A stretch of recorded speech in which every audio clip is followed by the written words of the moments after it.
thank you for being here today for our press conference on what I describe as the most important issue that's getting the least amount of attention relative to its importance in our country. And like many other issues, we're going to be deciding on November 5 what kind of a country we're going to be, and it applies to this issue as well. President Trump had withdrawn the U.S. from the WHO, and of course the Biden administration, like every other disastrous decision they made, reversed those policies when the Biden-Harris administration got in charge.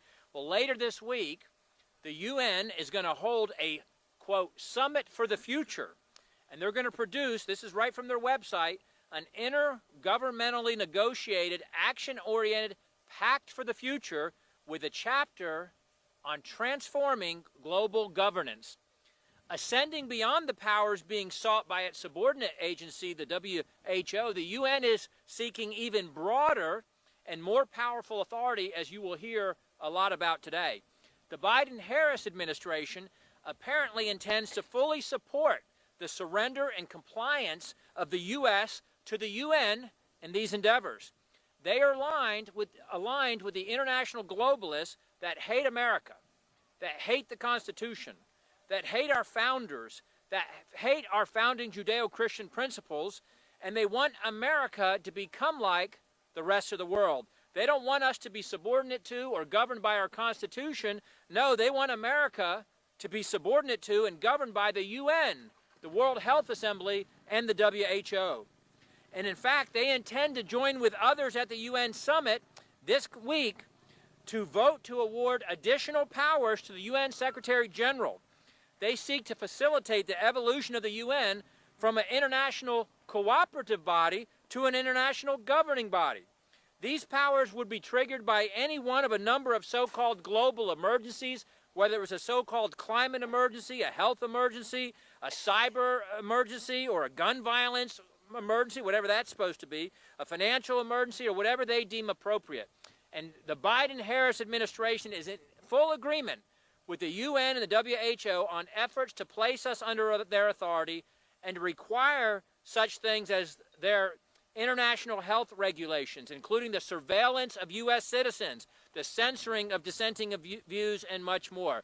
The American people didn't vote for this, and they don't support this, and it's up to the people's representatives, that's us gathered here today, to have a responsibility to expose this and to reject this.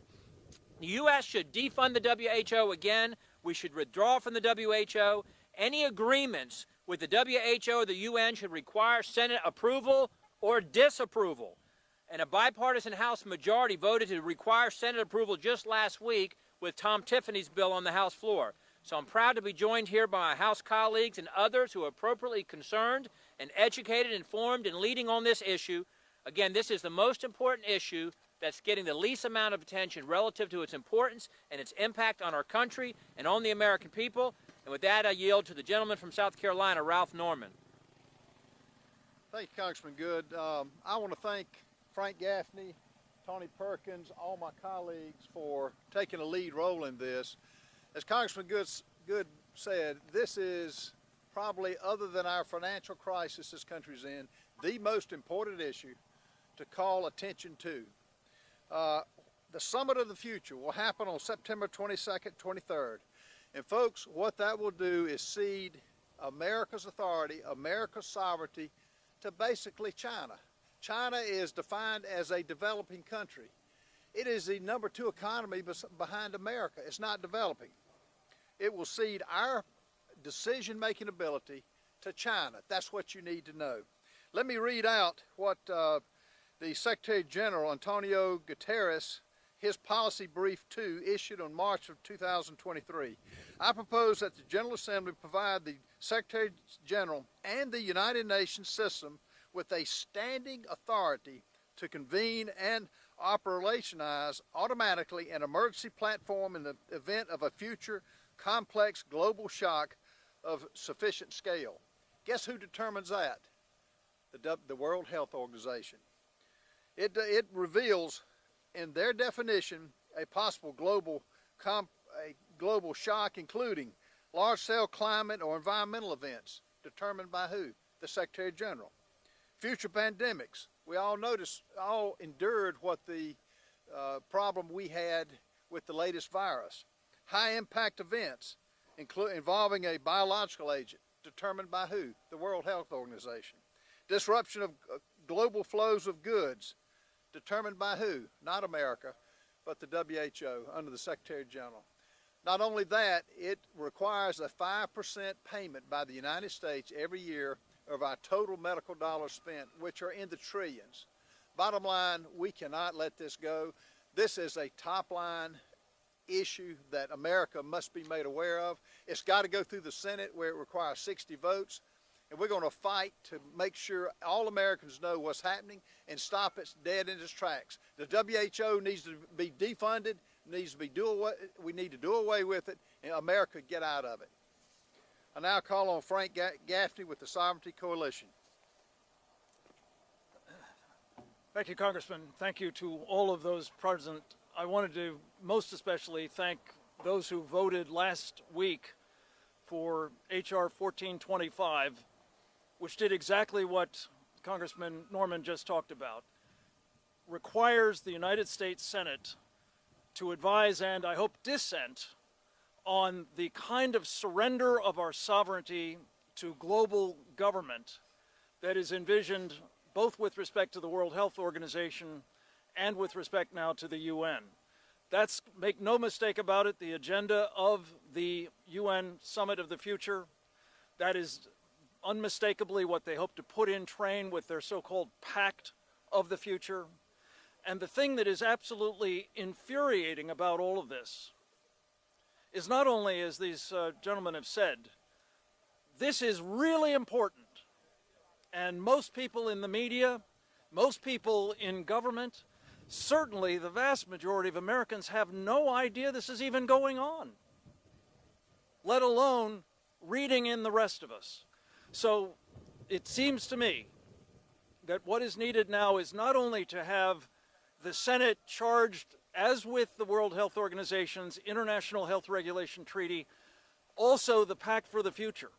There must be no application of whatever they come up with in terms of world government by the UN Secretary General without the Senate's advice and consent.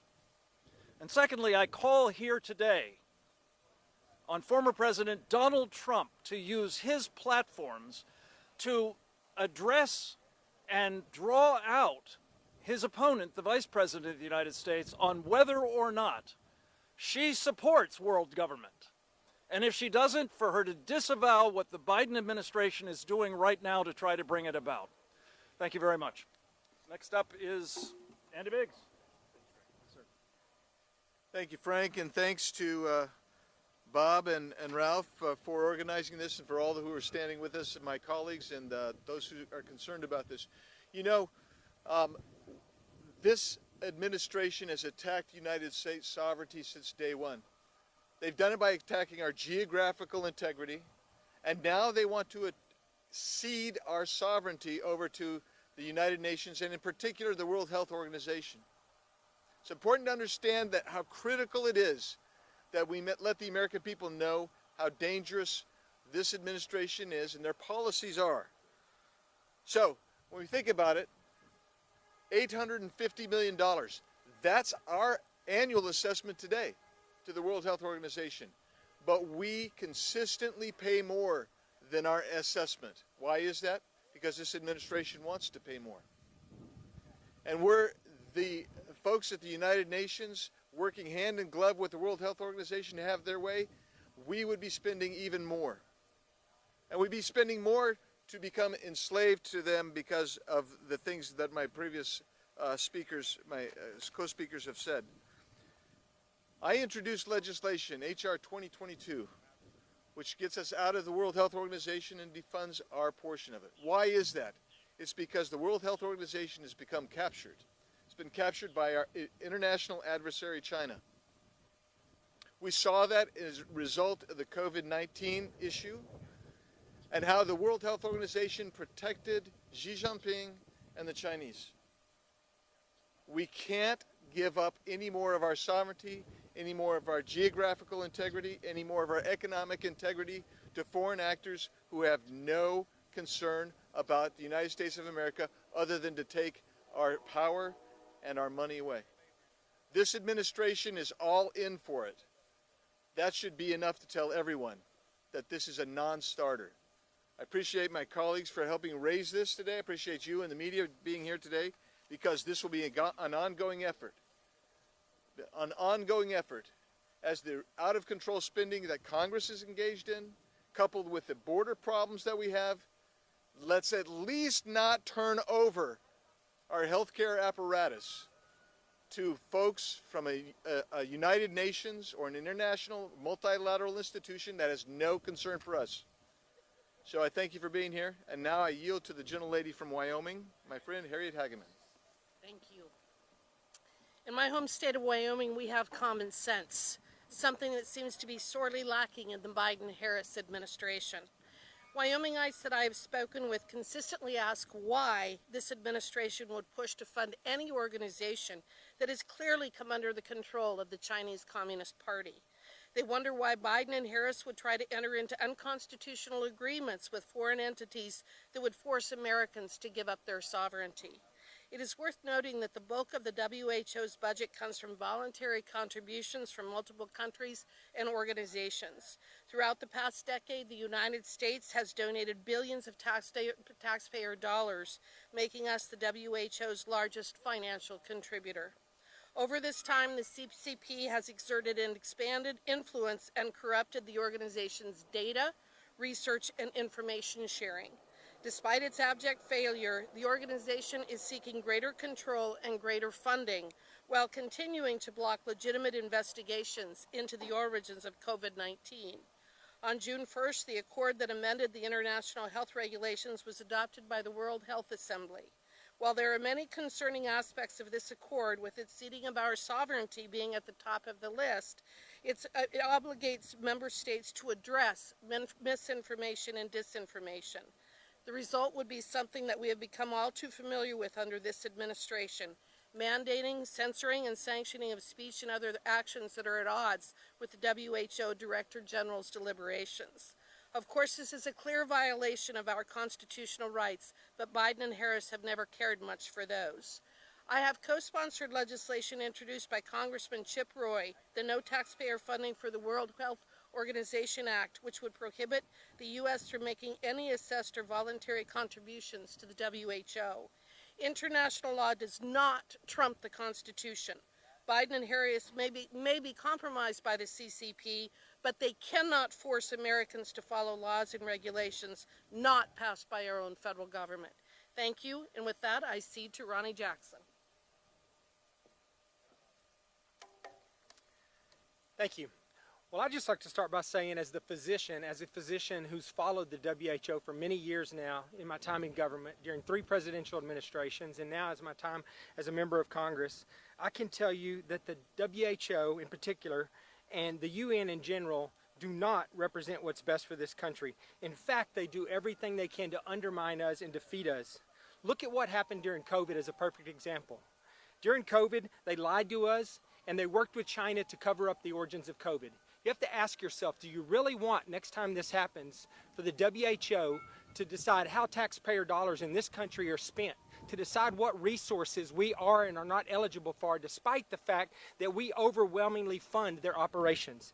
That's what you're going to get. And as my colleague, Mr. Good, pointed out, they can define an emergency in any way they want. And believe me, it will be creative, and it won't be a healthcare crisis again next time. It'll be something related to the climate or gun control or some other woke agenda that they have on their radar.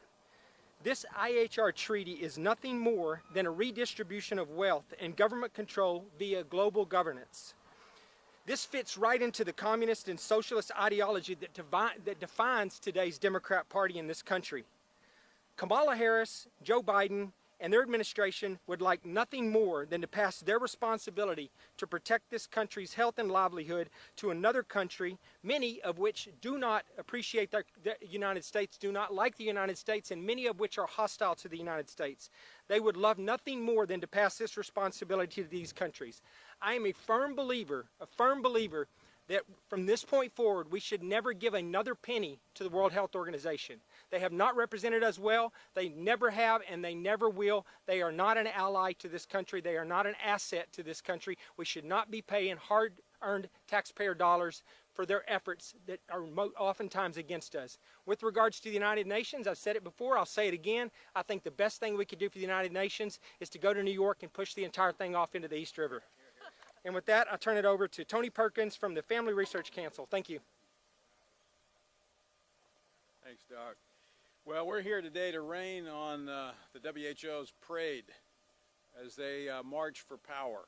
I think the WHO, we were here about 6 months ago, similar press conference prior to their June meeting in Geneva, where they tried to gain international support for their pandemic accord, which they did not do. And I'm becoming convinced that the WHO thinks that the rest of us have brain fog from COVID, and they're just going to keep trying this over and over again. But the facts do not change. This is a global power grab. And when you look at the various aspects that this would touch, in particular that have been touched on, that are very concerning, is their focus on so-called disinformation. What we recently saw in Brazil with X is a prime example of what governments would be doing, being empowered by the WHO's pandemic accord, calling on governments to silence and censor dissenting voices. You know, in America, we cherish the First Amendment. We cherish our freedom, and we cherish our families. Both are endangered under this pandemic accord. And I echo the calls here today, number one, to defund the WHO and get the United States out of it. But secondly, any agreement that is advanced by this administration, signed on to, should be submitted to the Senate for ratification and be treated as it is, as a treaty. So I thank these members of Congress for continuing to bring attention to this. While many ignore it, the WHO continues their march for power, and they will not stop. And it's going to be incumbent upon this Congress, this institution, stopping and protecting the American public from the WHO. And with that, I turn it over, is Chip here? Reggie Littlejohn. Reggie Littlejohn, co-founder of Sovereignty Coalition and president of Anti-Globalists International. Thank you to Representatives Bob Good and Ralph Norman and my other colleagues here, including my co-chair, Frank Gaffney, for organizing this press conference. 1425 was an outstanding victory which can prevent the depredations of the World Health Organization from moving forward without Senate consent, but we need an equally strong measure in respect to the United Nations. The United Nations Pact for the Future is going to be the deliverable at the Summit for the Future, which is this weekend, and nobody knows about it. So in this Summit for the Future, they are going to approve a platform, an emergency platform that will operationalize automatically in the case of a complex global shock. What does it mean to operationalize automatically? It means that once they have passed it through the United Nations, they don't have to ask other countries to approve it. They will just go forward with their protocols. And how did they approve this? It's being adopted by something called the silence procedure. The silence procedure, this is a pact. A pact is a form of treaty. It's supposed to go through the ratification process internationally. Instead, they're doing it where they submit a draft, and if nobody objects to it, then it's adopted. Adopted. And then it's noted that it was adopted at the actual Summit for the Future. So this is absolutely unconstitutional. Not only that, it's against the Charter of the United Nations. They are trying to expand their powers. They're doing an end run around their own charter through the silence procedure. We need to raise the alarm about this, and we need to stop it. Thank you.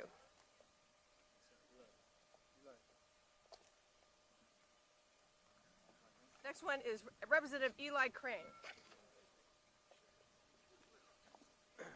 All right, thank you guys for coming out today to cover this. I want to say thank you to Congressman Good, Norman for hosting this, and my other colleagues for showing up.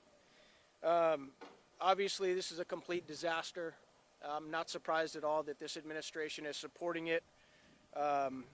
They've completely betrayed us on our southern border, and it looks like they're attempting to sell out our sovereignty once again with this agreement. I just want to read what my colleague Congressman Norman read. This is from Gutierrez. I propose that the General Assembly provide the Secretary General and the United Nations system with a standing authority to convene and operationalize automatically an emergency platform in the event of future complex global shock of sufficient scale, severity, and reach. The key word there is authority. That's what these globalists want. They want authority. They want to strip it away from what we have here and the representatives that we have here that represent the people of this country, though none of them were elected by anyone in this country. And what do they want authority over? Because it's not just the next pandemic. All right, large-scale climate or environmental events. Wow, they could be real creative with that one. Future pandemics, high-impact events involving a biological agent, disruptions to global flows of goods, people, or finance, disruptive activity in cyberspace or disruption to global digital connectivity, major event in outer space, or black swan events. That's enough examples and enough reasons for them to get involved pretty much whenever and wherever they want to. And I hope that this body and the Senate continues to reject, push back, and stop this agreement and this push by this administration to sell out our sovereignty to globalists. Thank you. Next up is Chris Ullman, Eagle Forum. Thank you so much. I'm Chris Ullman, the president of Eagle Forum. I'm delighted to be here. We're a grassroots organization of patriots who love this Constitution. Today is September 17th. Today is Constitution Day, the day when all Americans should study the Constitution and learn about it. And I am so grateful for this opportunity to have this press conference today when we're talking about the WHO and the UN and what they're trying to do to take our sovereignty away. And I'm grateful for these members of Congress who are standing up to do their constitutional duty, to be the legislative branch, to decide what our laws are and what laws the American people will live under. The United Nations and the WHO want to become the lawmaking body to tell us what to do. And these members of Congress last week took a step to say, no, it's our job to make the laws, not the UN and not the WHO. The Senate, there are 49 senators who have signed on to a companion bill that requires the same constitutional advice and consent. We have 26 governors who have also spoken out on this, as well as attorneys general. So we're delighted on Constitution Day that this body is taking the first step to get us back to constitutional order. Thank you very much, and now I turn it over to Representatives Norman and Good for questions.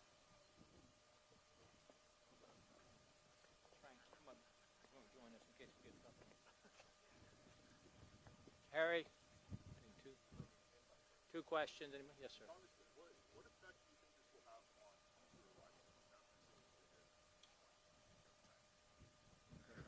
Well, I'd say what it has on future elections is bigger than that. It's what it has on the future of this country. I mean, this is a dictatorship. This is, this administration, by its actions when it first took office, had executive orders that were supposed to be temporary during the term of his office, like the border. It's, to reverse that, to walk that back, is going to take a massive effort. This will take the same massive effort. If he votes this in, does not take it to the Senate, we'll cede our sovereignty. We cannot do it. The American people do not want that. That's not what a democracy is all about, and particularly with China. China is our enemy, and to cede it to basically to them is unacceptable, particularly with the COVID virus. I'll just add to what Congressman Norman said, that you saw the Biden-Harris administration on full display during the China virus situation, where they doubled down and took every recommendation from the WHO. We had to force them, literally, the Republican House had to force them to finally end the pandemic emergency and the so-called mitigation requirements that were in place. So hopefully the American people learn from that. They've suffered sufficiently, and they're going to make change on November 5. One more. All right. One thing to that last point. When you talk about elections, the founders had a very important insight. You want people voting who are informed.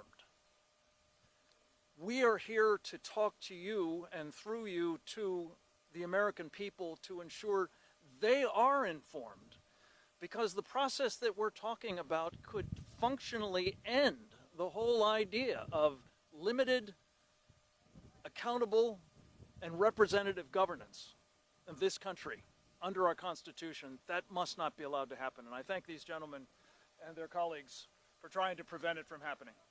Thank you all. Thank y'all so much.